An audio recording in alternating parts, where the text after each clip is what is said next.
Welcome to the Illinois Divorce Guide podcast, where we break down the complex and emotional process of divorce into manageable, easy-to-understand steps. I'm your host, Greer Howard, and with me is Bobby Buchanan, widely recognized as one of Illinois' top divorce attorneys, offering unmatched insight and experience in family law. Welcome to the Illinois Divorce Guide podcast. I'm your host, Greer Howard, and today, as always, I am here with Bobby Buchanan, who is one of Illinois' top divorce attorneys. And we take the topic of divorce and try to break it down into manageable, easy to understand steps. And today we've got a great topic for you. We are here to talk about collaborative divorce, which is basically the process that's designed to help couples settle divorce outside of court by working together with their attorneys. So Bobby, hi, how are you today? You doing well? I'm doing good, Greer. Excited to be here as always. Yes, it is great to continue to cover another topic today. So why don't you just give us an overview of collaborative divorce and how it works? Collaborative divorce is near and dear to my heart. When I first started as an attorney and started going to court representing people through the divorce process, one of the biggest things that turned me off was how antagonistic it is in the courtroom, how it feels like the courtroom is the place where you don't really solve problems. You cause problems more than anything. So when I started to learn about collaborative divorce, it struck a chord with me. It made sense more than anything that I had seen in the divorce world. So what is collaborative divorce? It is a process where both parties are saying before they even start, we don't want to fight about this. We don't want to take this to court at all. And we want to put together a team of people, of professionals that feel the same way. And that's going to be our number one goal, is not going to court and resolving this case by collaboration and working together. So it's a very diplomatic approach to the divorce process. Okay, well, we always love when people can collaborate, especially during the divorce process. And, in the past, Bobby, we've talked about mediation, and that is, in a sense, also, can be a collaborative process. So what would you say is the difference between mediation and a collaborative divorce? So in mediation, we're going to have one professional that helps us. That's the mediator, who's this neutral person in the middle who helps us continue our negotiation and our settlement talks. Collaborative divorce takes it a step further, where the first thing is we sign a participation agreement. The attorneys sign it as well, that says we're not going to court on this. We're not going to litigate this at all. And the attorneys are saying, if we do end up litigating it, we're not going to be the attorneys that litigate it. So it really puts the attorneys in the position of fighting less. When we're litigating or going to court in a traditional sense, the attorneys sometimes have this incentive to continue the fight. Now, I would say, quote unquote, good attorneys don't do that. They have in their hearts and their minds the best interest of the family, and they try to settle cases. But the reality is, if cases continue in court, the attorneys make more money. And I think that's something that we all know in the back of our head. And that can be a reverse incentive to maintaining family harmony and getting through this process in a peaceful way. So we sign that agreement. Everybody signs it at the beginning that says we are not going to litigate this case. And then the second big difference from mediation is that we have more professionals involved. So not just a mediator is involved, but we have the two attorneys that are involved. We might have a child specialist that's involved. We might have a divorce coach that's involved, a financial expert. So we really have this robust team of professionals that's going to help us get from where we are now to divorce. Wow. Okay. So I've never heard of that agreement. That's really cool that you can make the agreement between the attorneys saying that we're not going to actually take it to litigation, which, yeah, I mean, if you decided not to do it, it would be more expensive, right, for the couple getting divorced, because they'd have to start all over with the process. And then just thinking about having all of those professionals to kind of help you through that process I feel like gives you that confidence, right? That you're getting the right information to make a good decision. So, I mean, it sounds like there would be a lot of benefits to a collaborative divorce. Could you talk through, some of those benefits? Yeah, absolutely. So the number one benefit that I see is that it's just less adversarial. The divorce process is stressful enough. You're transitioning your life. You thought this was until death do us part, and it's not anymore. And so you're readjusting your whole life around that reality. So going into court is extremely stressful. Then why add that on top? So collaborative divorce is a less adversarial, less stressful way of going through it. The next one is that you have greater control over the whole process. When you go into court, you're tossing things up to a judge, maybe a guardian ad litem. Once you're in court, you have deadlines, you have rules of evidence, you have this entire other structured system, and you lose a lot of control over what the outcome is going to be. Another really important benefit is your privacy and your confidentiality. When you go to court, a lot of things are in the public record. Court is an open process. Anybody can walk into the courtroom and watch what is going on. So if you want to maintain your privacy, which I know a lot of us do through this process, collaborative divorce will give us that ability. A faster resolution is another huge benefit. It might not feel like it at the beginning because we're getting all these professionals involved.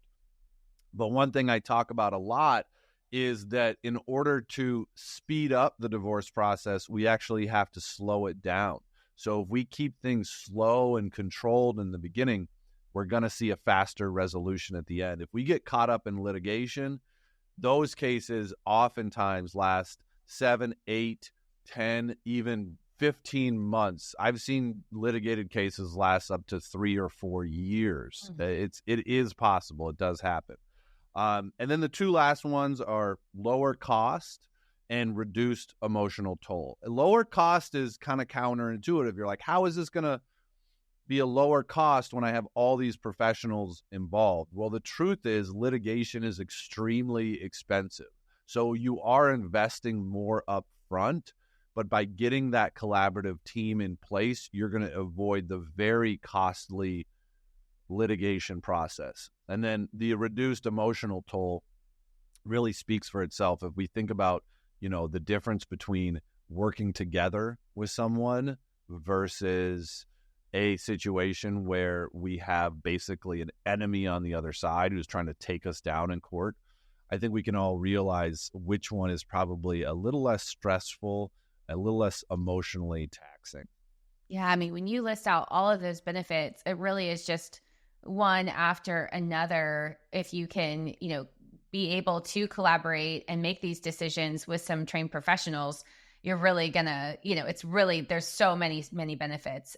But obviously it's not a one size fits all, right? I mean, there's going to be challenges and limitations to collaborative divorce. So what does some of those things look like?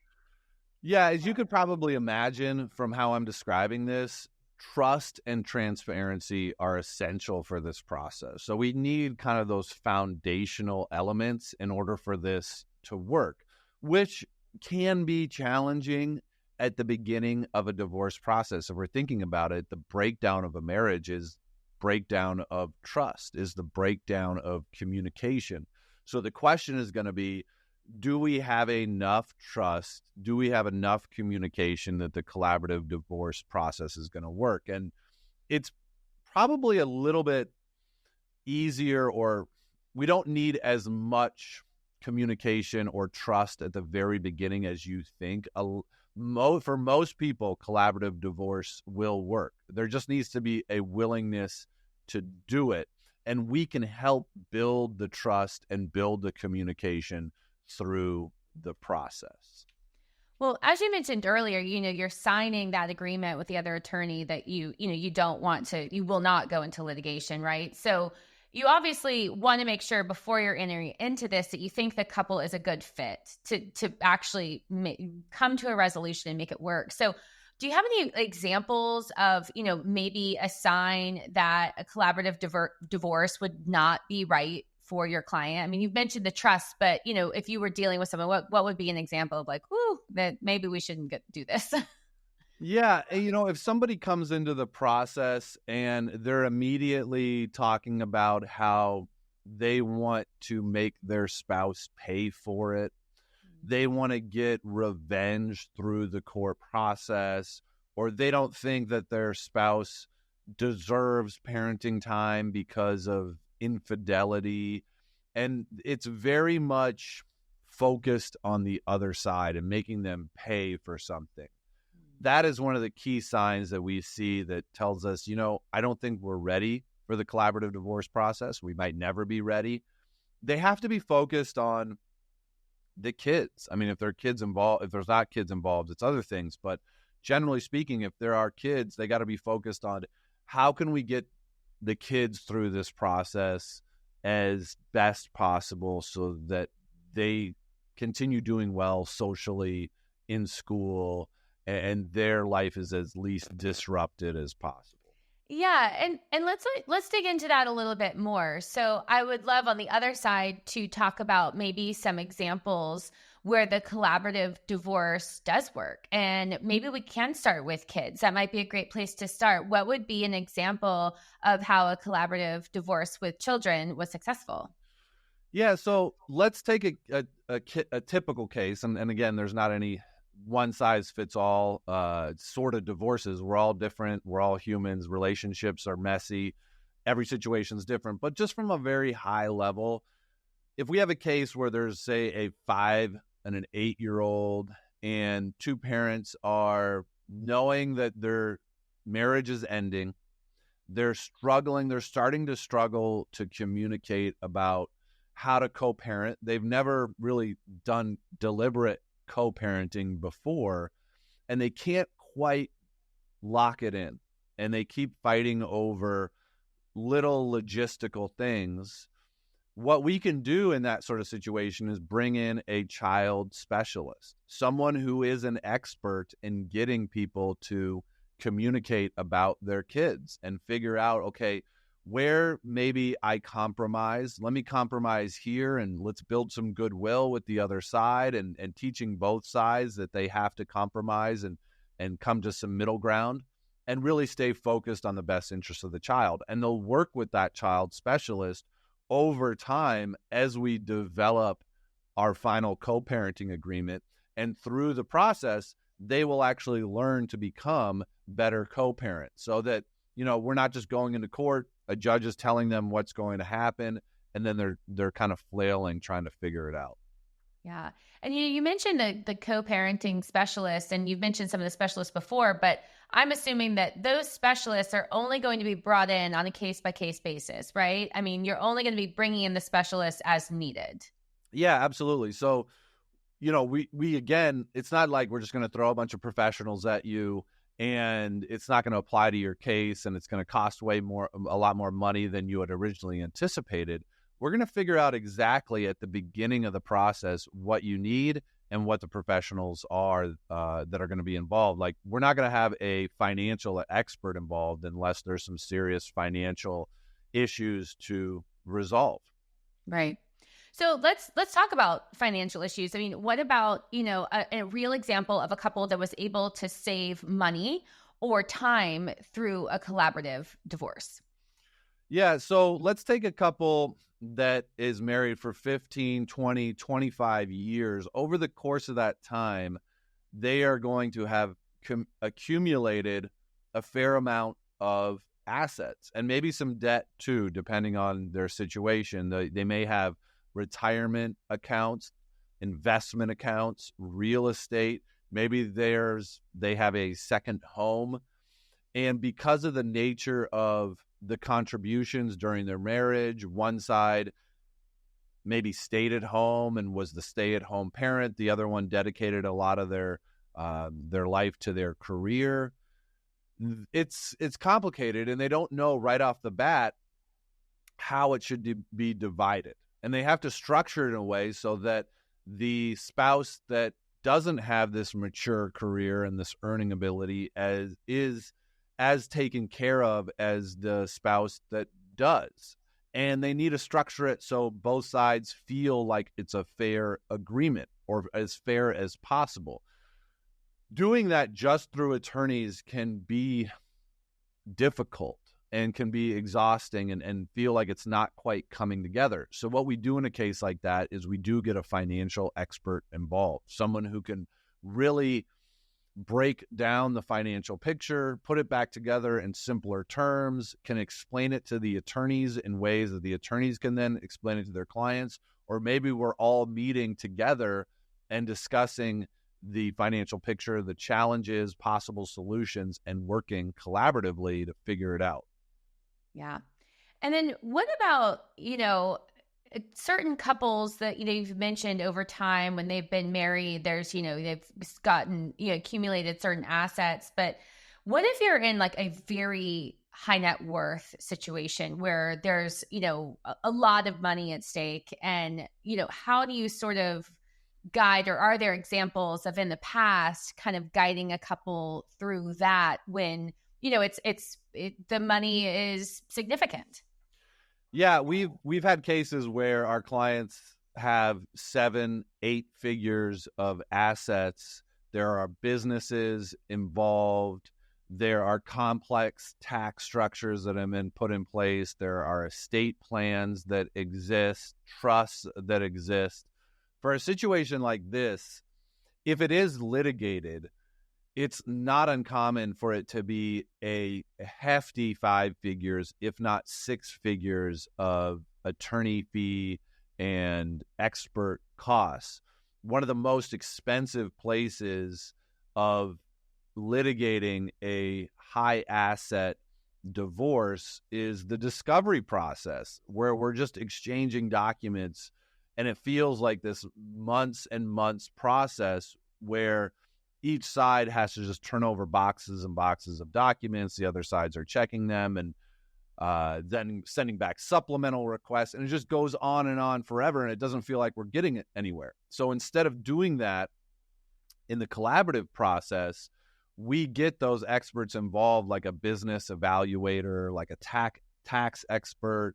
Maybe we're getting an estate and trust attorney involved as well. And we're really focusing in what's the documentation that we actually need. We're cooperating in exchanging the particular documents we need instead of just turning over banker boxes of documents and it just being much more of a mess than it needs to be.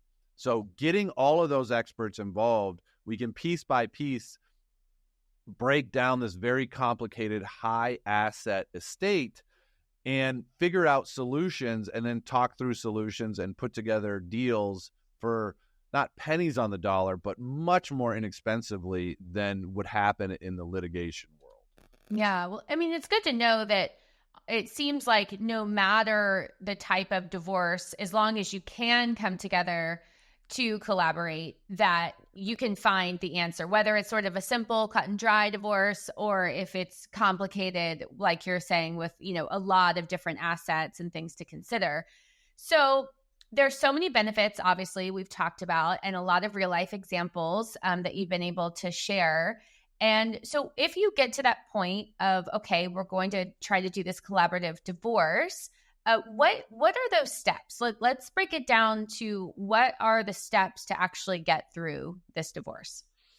Yeah, step one, I always like to call step 0, which is choosing the collaborative divorce process. And that's when we're at the very beginning of our case or very beginning of our divorce process. And we go to our spouse and have that important talk with them and open the door to doing this collaboratively. And I always suggest doing that at a very high level to start, really being respectful of their emotional process. And maybe that conversation takes some time. That may be multiple smaller conversations over the course of a couple weeks. Once everybody's on board, then we're finding 2 attorneys that do practice collaborative law, and we're hiring them. And again, those attorneys, they are committing to keeping it collaborative and non-litigated, but they still are loyal to you. It's not like we're sharing attorneys. Each attorney is going to be loyal to the individual person. So my attorney is going to give me advice, and your attorney is going to give you advice, and making sure that we're not agreeing to things that don't make sense. And in certain circumstances, rare, but it does happen, sometimes the attorney has to say, listen, I think it's my advice that we discontinue this collaborative process. It doesn't happen often, and it goes against, the whole spirit of the situation, but that does happen. So your attorney has to be flexible and really look out for your best interest. Yeah, I love that. I always think that's so important to make sure that, and that's a great point because we hadn't mentioned that each attorney, your attorney is for you and the other attorney is for your ex-spouse. And I feel like it's so important, when you're going through that process, to make sure that you have someone that's on your team that's looking out for you. So I'm glad that you brought that up. And then I'm assuming next is probably get some of this information gathering that you've mentioned before. You've got to find all the info, right? Yeah, the next step is going to be information gathering, and the attorneys are going to have some intake forms that they have you fill out.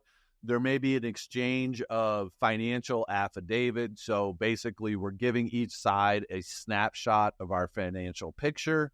And based on that financial snapshot, the attorneys might decide, let's exchange some basic financial documents, tax returns, bank statements from the last 6 months, some proof of income for the last 6 months or so. Once we have that information that we need, and within kind of the same time frame as that step, we're going to see which other experts we need to be involved here. So there may be a divorce coach. That's one of the most common experts that's involved. And that's someone who is there to really encourage and motivate and help each side continue with the collaborative process and understand where they can take responsibility for themselves in the process, where they should compromise, and keep everybody on track. So the divorce coach can be a really powerful asset. And then, do we need a child specialist? Do we need a financial expert? Putting that expert team together is going to be crucial as we kick off the entire process.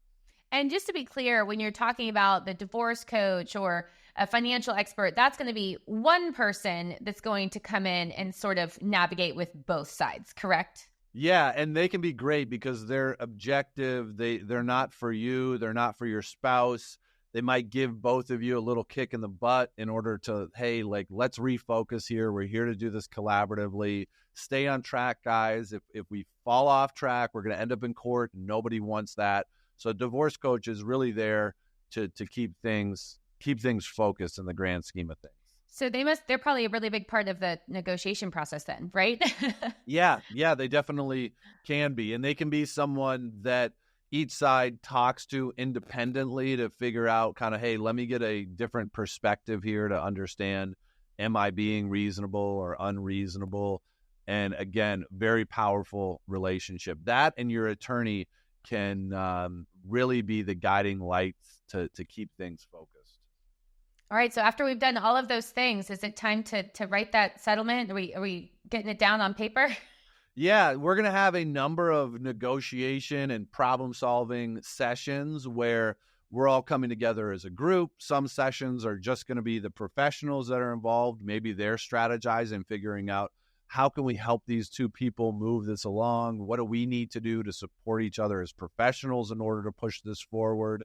We might have meetings that are just with the parties and the child specialist.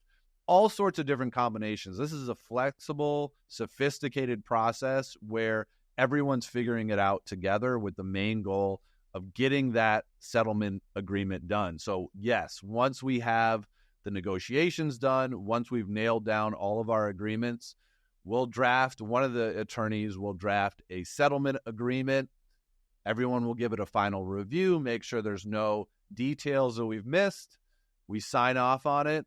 And then, as I like to say, we're rounding third and we're heading home. It's pretty much a sure thing at that point. Yeah. And so that part of finalizing the divorce, does it typically maybe happen a little bit faster than when you're going through litigation? I mean, is that part of a benefit too? Yeah, absolutely. I mean, if we're going to compare collaborative divorce to litigated divorce, all things being equal, collaborative divorce is faster and it's more inexpensive. A litigated, and I can't stress this enough, a litigated divorce can just take so much time, be so stressful, and cost so much money that the investment early in a collaborative divorce to really slow things down, control what's going on, can speed it up in the future and get you in and out of court much faster than you would be if you guys start duking it out in front of the judge. Okay. All right. Well, gosh, we have covered a lot today with collaborative divorce. I feel like we've learned so much about all of the benefits, examples of, real life examples of how it's worked. And then also, situations where it might not be right for you. And then kind of what that step-by-step process looks like if you decide to go through collaborative divorce. So this was a great topic today. And thanks so much for being here with us for the Illinois Divorce Guide podcast. And we would love if you would head on over to our YouTube channel, Illinois Divorce TV, and you can subscribe, maybe watch some other episodes or share an episode with someone that you may think will be helpful. But we are here for you to help guide the conversation of divorce and help to break it down so that you can understand what the process looks like. And if you want to talk with Bobby or his team for a potentially to hire him, go to his website, which is rbbfirm.com, or you can also email at info@rbbfirm.com, not .com. Yes, no, yes, yeah. Sorry. Yeah. No worries. I'm just going to go back to maybe the YouTube. Info@rbb. Yeah, it was .com. Okay, I was right. All right. We would love it if you would head on over to our YouTube page, Illinois Divorce TV, where you can subscribe, comment, watch other episodes, or share an episode with a friend. And if you are looking for an attorney, you can reach out to Bobby at rbbfirm.com, or you can email him at info@rbbfirm.com. And thanks so much for being here with us today. As always, if you have any topics that you want to cover, let us know, and we will see you soon for another episode of And we will see you soon for another episode of the Illinois Divorce Guide podcast. Thank you for listening to the Illinois Divorce Guide podcast. We hope today's episode gave you clarity and support as you move forward on your journey. If you found this episode helpful, please subscribe, rate, and review us on your favorite podcast platform. Tune in next week for more insights and expert advice on the Illinois Divorce Guide podcast.